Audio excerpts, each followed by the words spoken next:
penyesalan yang disertai dengan tindakan. Ada seorang anak laki-laki yang kesehariannya gemar mencuri barang orang lain, memukul teman-temannya, dan bahkan melawan kedua orang tuanya. Karena tingkahnya tersebut, ayahnya mengusirnya dari rumah, dan ia pun hidup menjadi anak gelandangan dan sangat menderita. Akhirnya ia mulai menyadari apa yang telah ia lakukan, bahwa itu adalah salah. Namun ia tidak mau meminta maaf kepada ayahnya, padahal ayahnya sudah menunggunya untuk berubah menjadi lebih baik.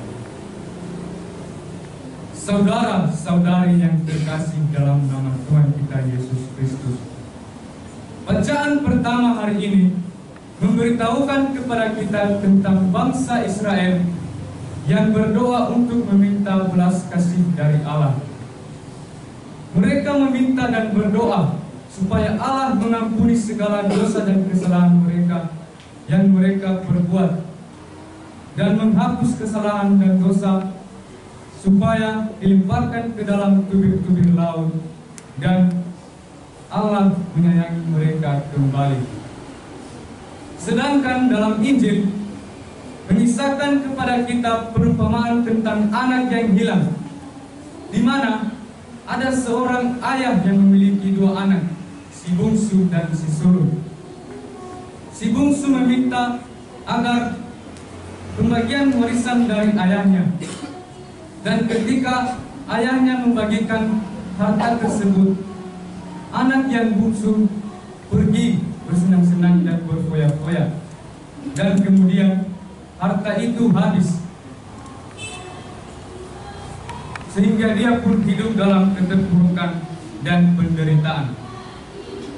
Dari peristiwa yang dialaminya, muncullah penyesalan dalam hatinya, serta berniat untuk kembali kepada ayahnya dan berkata, "Bapa, aku telah berdosa terhadap surga dan terhadap Bapa. Aku tidak layak lagi disebut anak Bapa."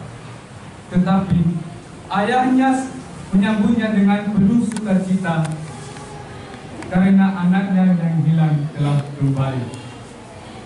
Saudara-saudari yang terkasih dalam nama Tuhan kita Yesus Kristus, sesal dan tobat merupakan perasaan yang dikaruniakan Tuhan kepada manusia untuk memulihkan dosa dan kesalahan yang telah diperbuat. Sesal dan tobat akan lebih baik bila diwujudkan dalam tindakan, dan bukan hanya sekedar menyadari bahwa kita adalah manusia yang berdosa. Seperti sikap yang ditampilkan oleh anak bungsu dalam Injil pada hari ini, di mana awalnya ia menghabiskan harta ayahnya, namun ketika ia menderita, ia menyadari akan kesalahannya dan meminta maaf kepada ayahnya.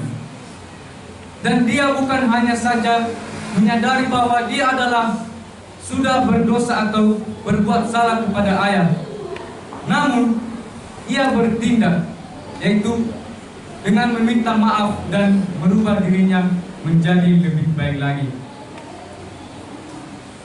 Sebab kita tahu bahwa Allah itu maha baik. Bila kita mau menyadari lalu bertobat, Tuhan akan mengampuni segala dosa dan kesalahan kita yang telah kita perbuat. Allah akan membuang dosa kita ke dalam tubir-tubir laut dan akan kembali menerima kita sebagai anak-anaknya.